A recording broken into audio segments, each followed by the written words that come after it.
Parmenas Radio presenta Línea de Tiempo.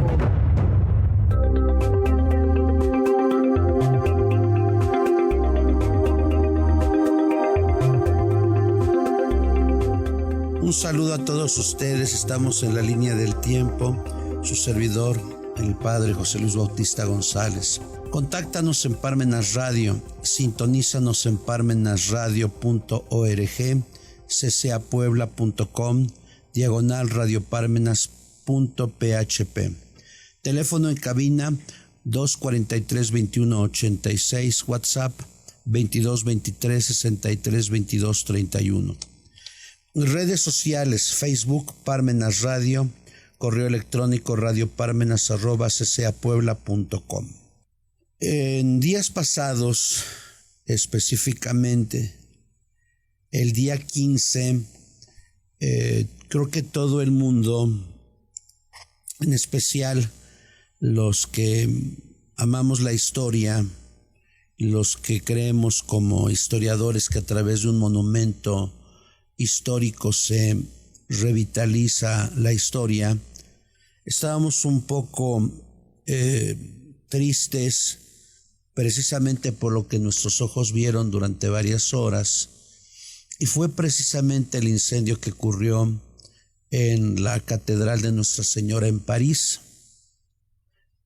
Con este incendio se iba parte de la historia de un antiguo techo y de un templo que se edificó a principios del siglo XII de la era cristiana con el rey Luis VII.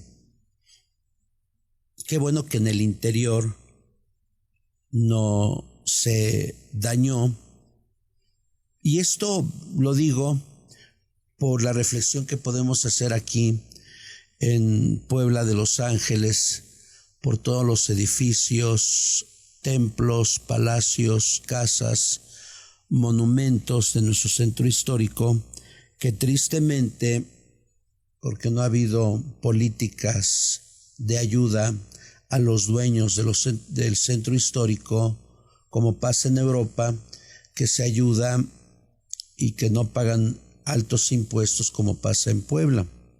Entonces me vi a la tarea, ya que la Catedral de París es la Catedral de Francia a nivel nacional, me vi a la tarea de ver la datación que tiene nuestra bella Catedral Angelopolitana.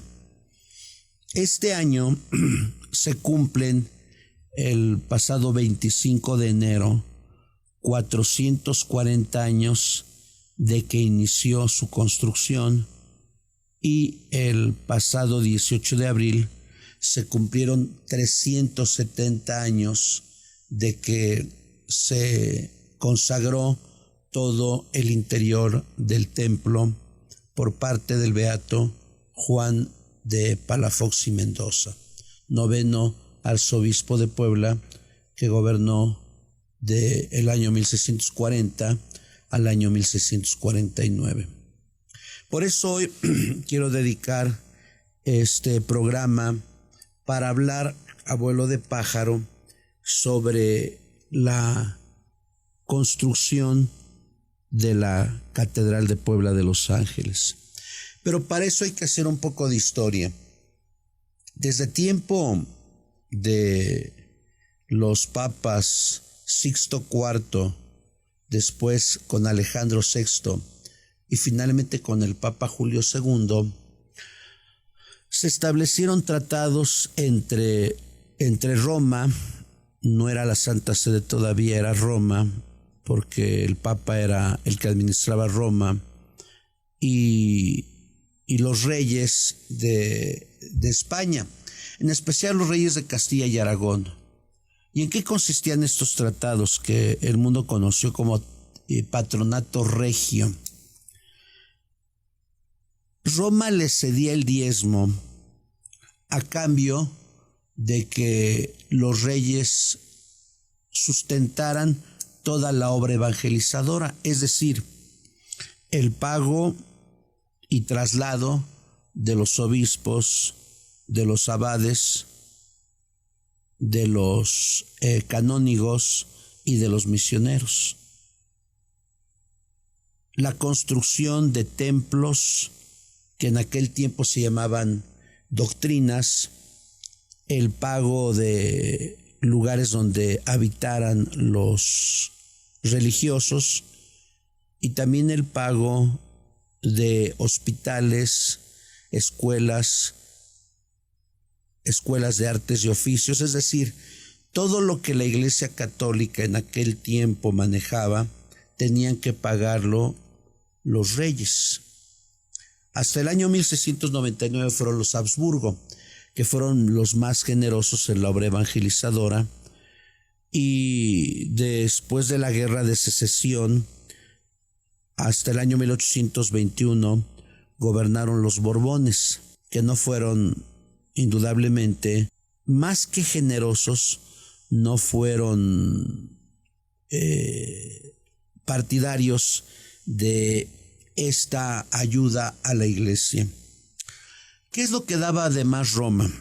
Roma, además al patrón regio, que era el rey, y al vicepatrón regio, que era el virrey de la Nueva España o el virreinato del Perú, le daba la posibilidad de presentar obispos, de presentar abades, de presentar canónigos y tal vez en algunos casos de conformar el territorio de las diócesis, y también tristemente tenían el pase regio. ¿En qué consistía el pase regio?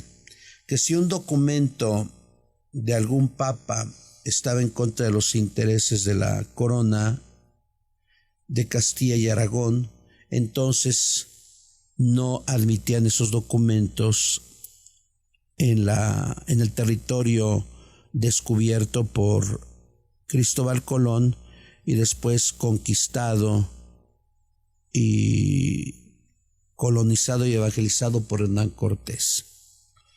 Por tanto, bien podríamos entender que la obligación de los reinos de Castilla y Aragón era la evangelización de los pueblos recién conquistados, y de ahí que las leyes de las Indias fueran sumamente, no llamaría benignas, sino las leyes de las Indias protegían los derechos de los naturales.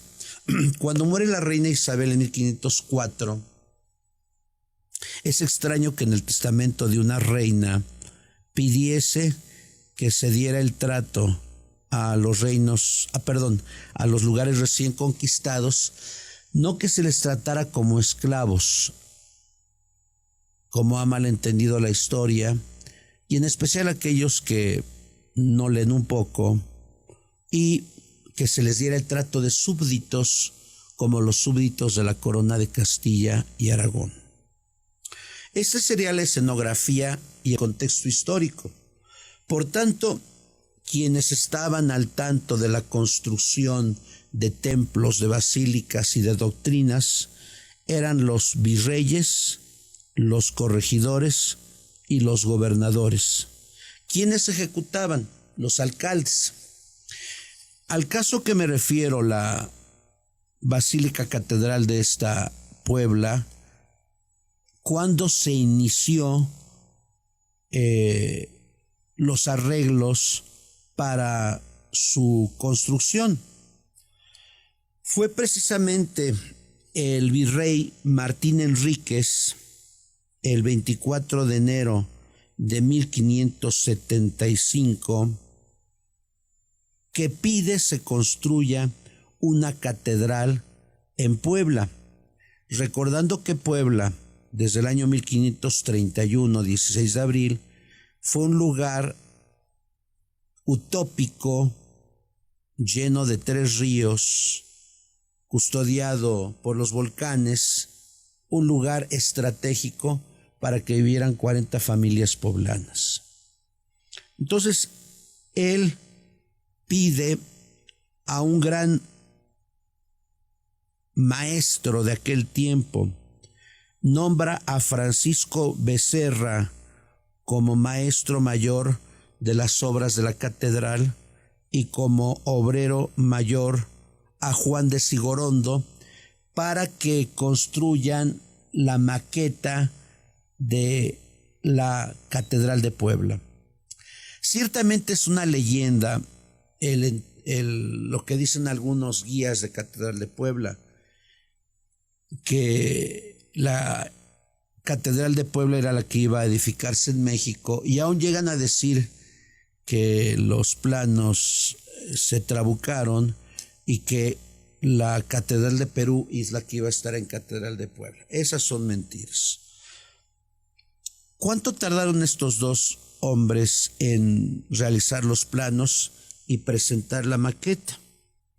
El 11 de noviembre de ese mismo año, 1575, presentaron ante las autoridades eclesiásticas de Puebla, ante el obispo Ignacio Morales y ante el Cabildo Metropolitano, la traza, modelo y montea, y donde exponen las condiciones en las que debería realizarse el trabajo de la futura catedral, y piden se les señale el sitio para construirla.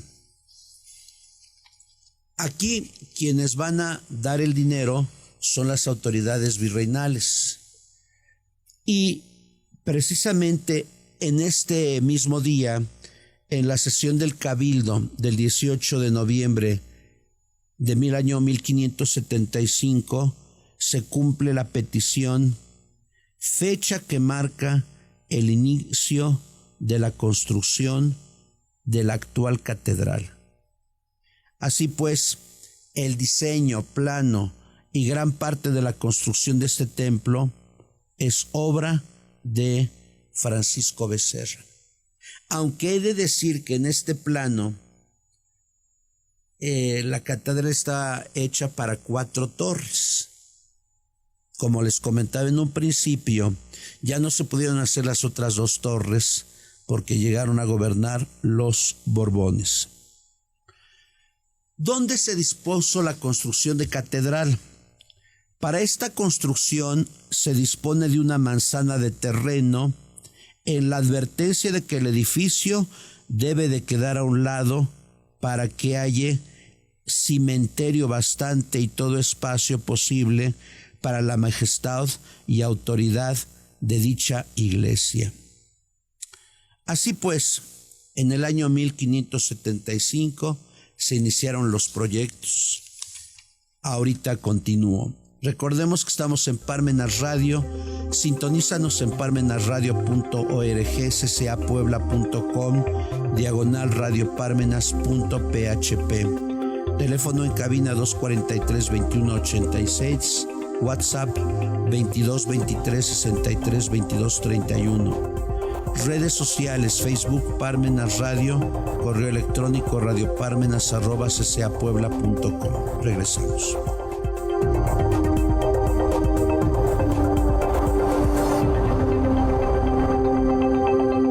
Línea de tiempo. Regresamos. Contáctanos a través del teléfono en cabina 243-2186. 243-2186. Parmenas Radio, la voz de la cultura del sur.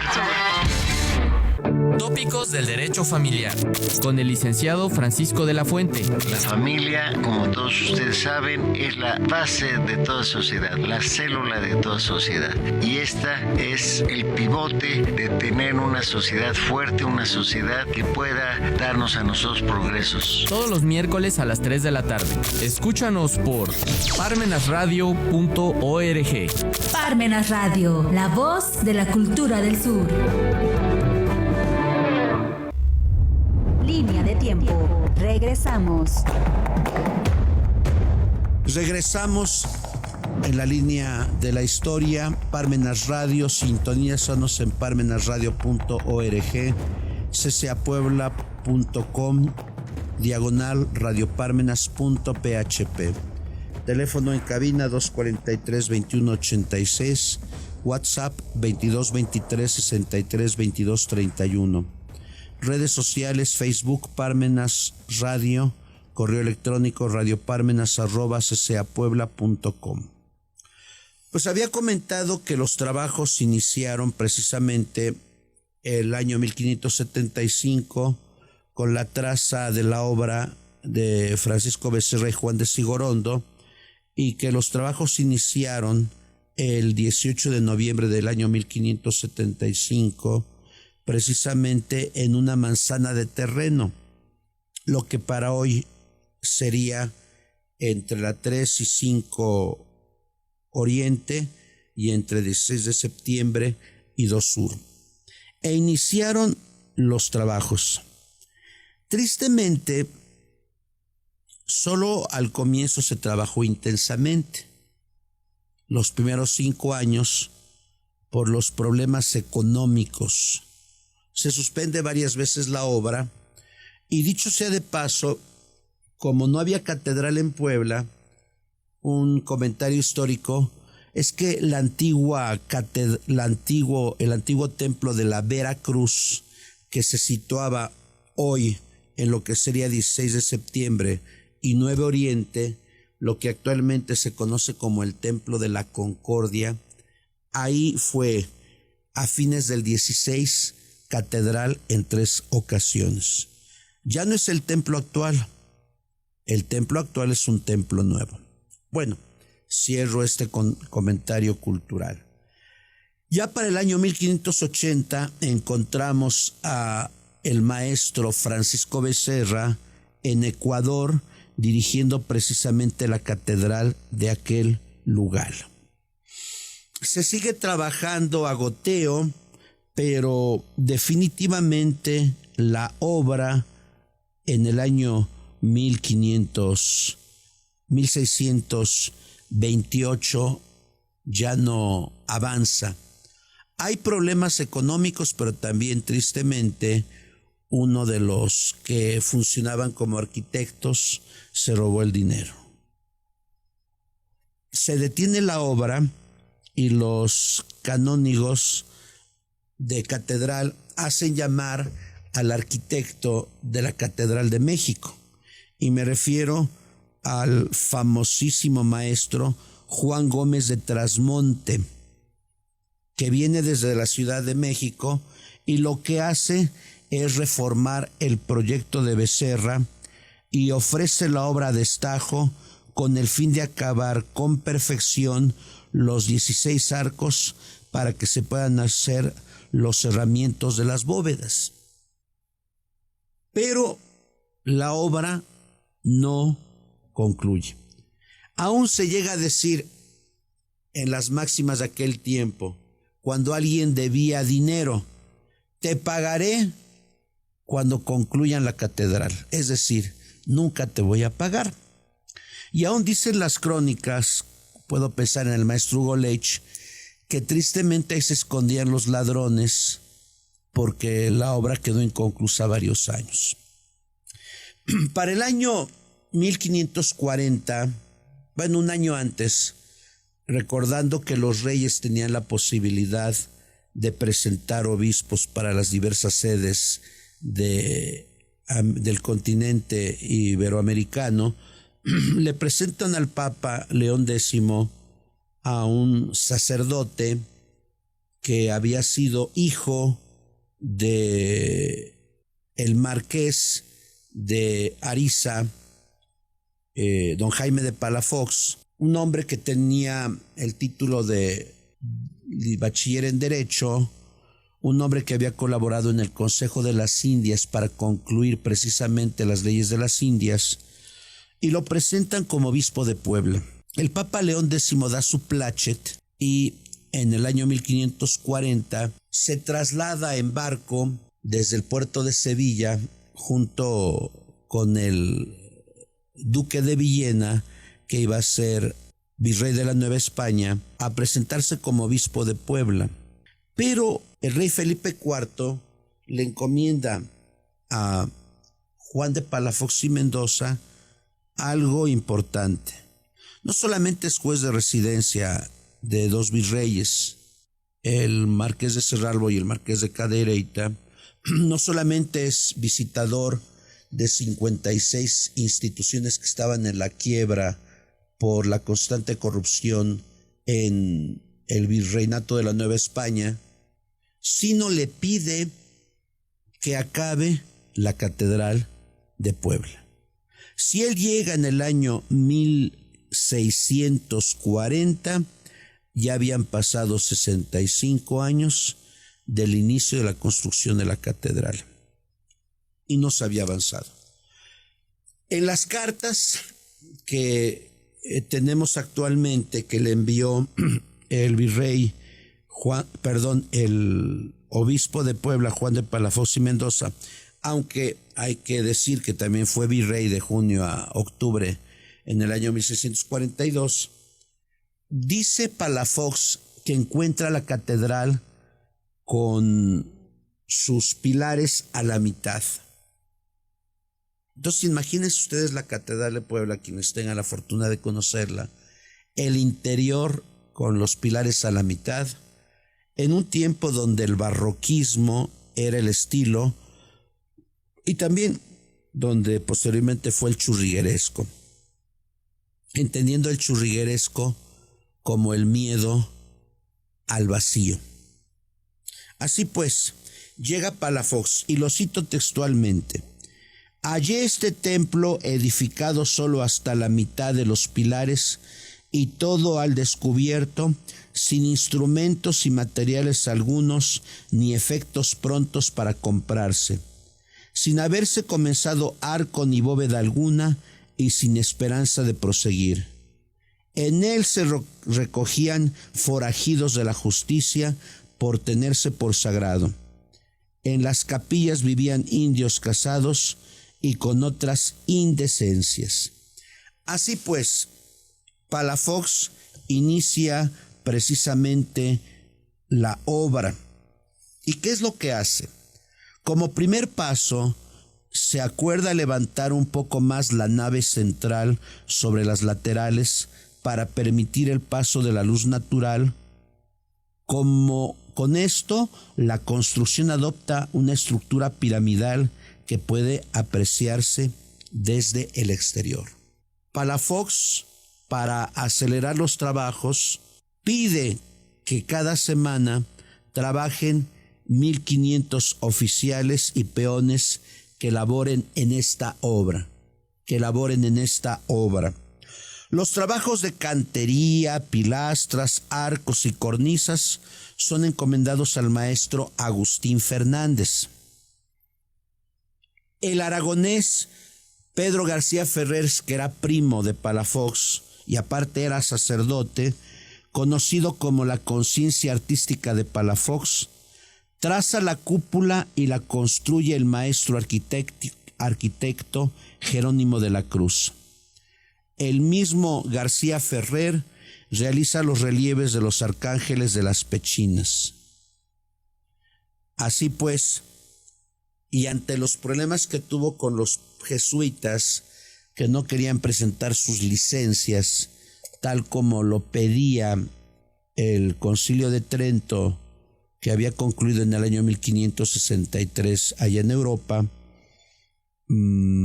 a Palafox se le calumnia, tiene como enemigo al virrey Salvatierra, al arzobispo de México, al inquisidor, a algunas órdenes religiosas, y termina tristemente su obra abruptamente, porque Felipe IV, desde el año 1648, le pide que regrese a Puebla, aunque no termine la catedral. Esto fue una lástima, porque yo creo que si Palafox se hubiera quedado aquí, entonces sí la hubiera terminado, por lógica. ¿Qué es lo que hace Palafox? Le pide al rey un tiempo para concluir por lo menos el interior. Es tal la necesidad de concluirla que los obreros, o más bien los que hacían la losa, le quedaron mal y él le pidió a los albañiles que quitaran la losa de la casa del obispado, y la pusieran en la catedral. Les recuerdo que el obispado es más bien el edificio que ocupa hoy Correos, que está en la esquina de la 5 Oriente y 16 de septiembre, que tiene una fachada bellísima con mosaicos. Es hermosa. Bueno, era tal su ilusión de acabarla que precisamente la concluye y la consagra un domingo 18 de abril del año 1649. ¿A quién invita a la consagración? Y se los diré en un momento. Les recordemos que estamos en Parmenas Radio. Sintonízanos en parmenasradio.org, ccapuebla.com, /radioparmenas.php. Teléfono en cabina 243-2186, WhatsApp 2223-63-2231, redes sociales Facebook Parmenas Radio, correo electrónico radioparmenas@ccapuebla.com. Regresamos. Nuevamente estamos aquí en su programa Línea del Tiempo. Estamos en Parmenas Radio. Sintonízanos en parmenasradio.org, ccapuebla.com, /radioparmenas.php. Teléfono en cabina 243-2186, WhatsApp 2223-63-2231, redes sociales Facebook Parmenas Radio, correo electrónico radioparmenas@ccapuebla.com. Regresamos.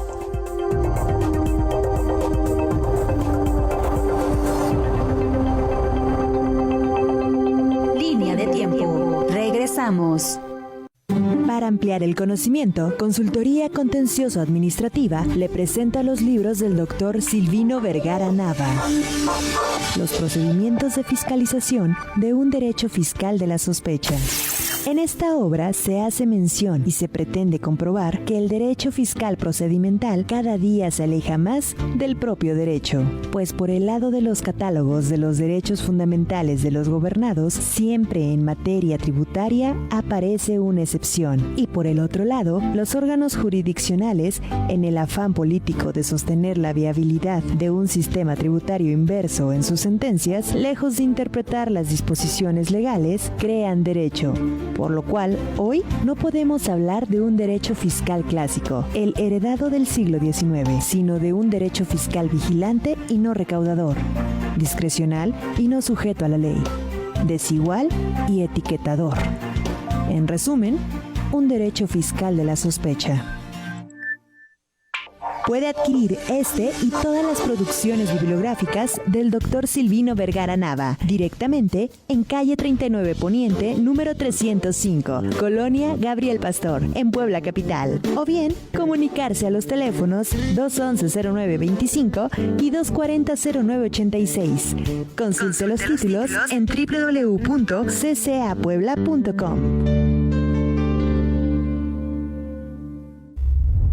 Línea de tiempo. Regresamos.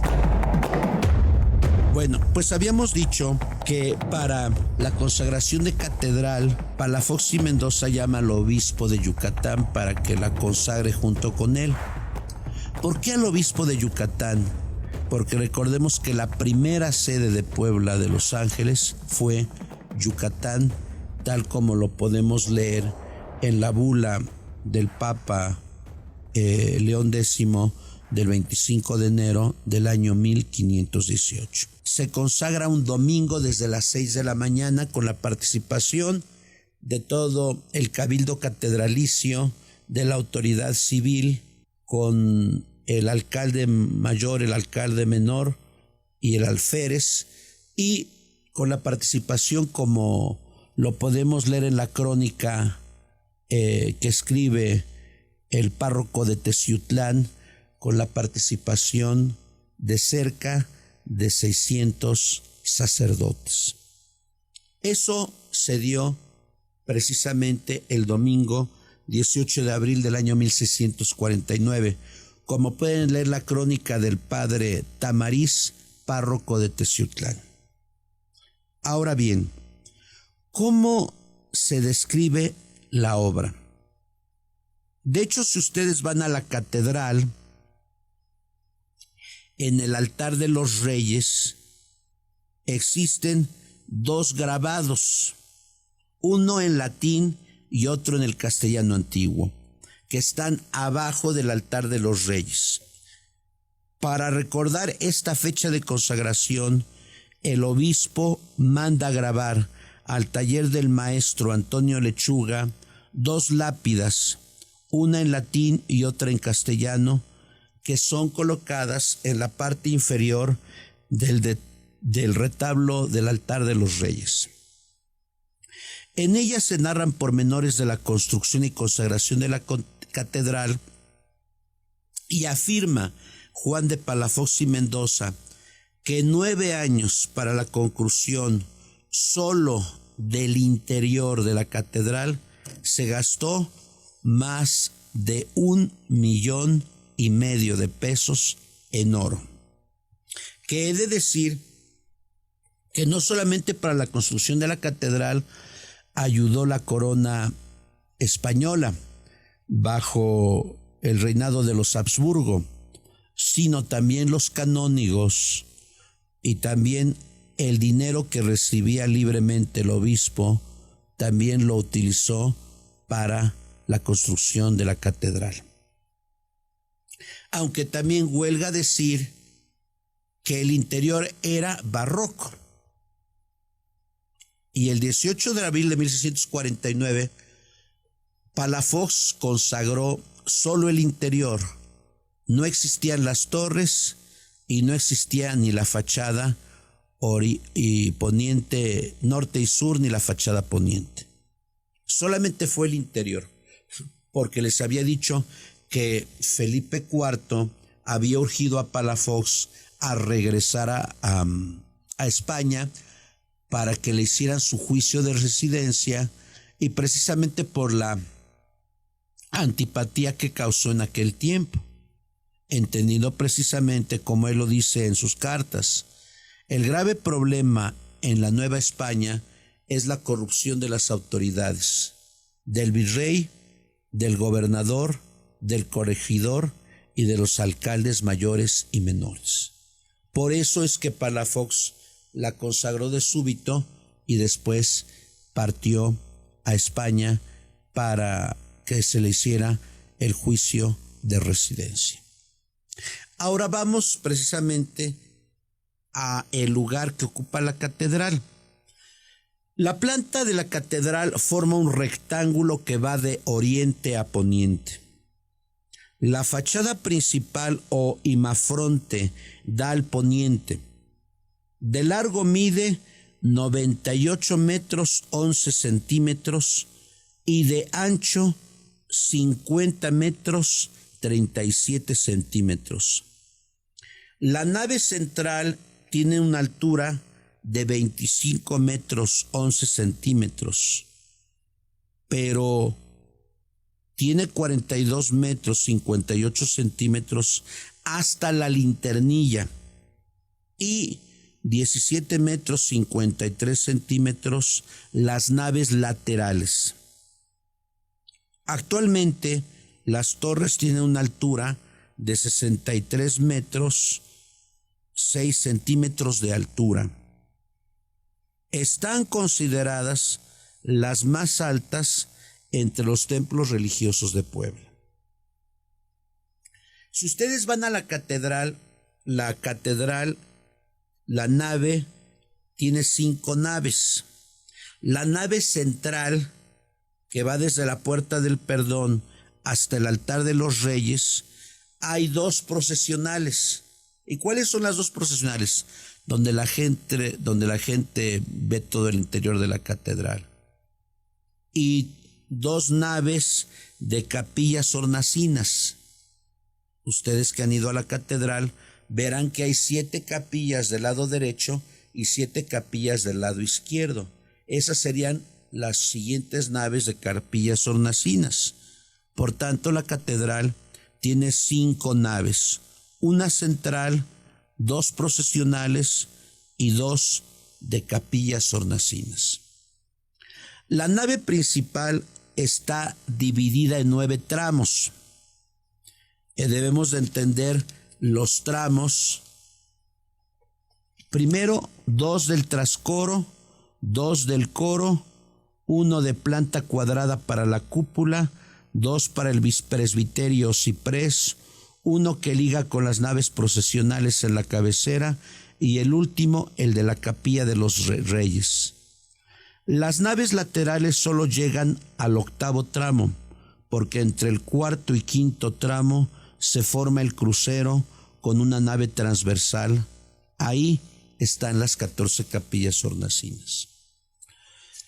Toda la estructura está cubierta por 39 bóvedas. Toda la estructura de catedral está cubierta por 39 bóvedas. 11 corresponden a la nave central de medio cañón con lunetas, 14 son esféricas a las naves laterales y 14 más a las capillas. Todo el interior de la catedral tiene 2 cúpulas. La mayor, que está en el crucero y está montada sobre un tambor, está hecha con piedra pómez traída de San Juan de los Llanos, lo que hoy es Libres. La cúpula mayor es la que está en el presbiterio, y la otra cúpula carece de tambor y se levanta en la capilla de los reyes, que ocupa el último tramo. La estructura del techo descansa, imagínense, sobre 74 columnas y sobre 6 pilares. Por eso nuestra catedral ha aguantado los temblores. La nave central está sustentada en 14 columnas. Si así hicieran las casas de Infonavit, si así hicieran las casas de Fobiste, porque hoy tristemente se elevan los precios y se baja el nivel de los materiales de construcción. Mis respetos a todos los que trabajaron en catedral. Por eso nuestra catedral tiene 370 años de consagrada. Tiene otras 18 columnas empotradas en los muros que sostienen la bóveda de las naves laterales. Si ustedes ven, el interior de la catedral tiene una extraordinaria iluminación, y esto, como les había comentado, se debe precisamente a la reforma que hizo al proyecto el maestro mayor Juan Gómez de Trasmonte, cuando pidió que los arcos se pudieran levantar más para que hubiera más iluminación. Así pues, la extraordinaria iluminación natural del templo se logra mediante 118 ventanas. 27 de ellas son redondas. Las columnas, arcos y muros están hechos de cantera gris azuladas, basalto, y labrados con tal exactitud que parecen exentos de defectos. Las bóvedas y la cúpula menor son de cal y canto. Imagínense ustedes, las paredes tienen un espesor de 1,66 m. Con esto concluimos, pero vamos a continuar en el siguiente programa.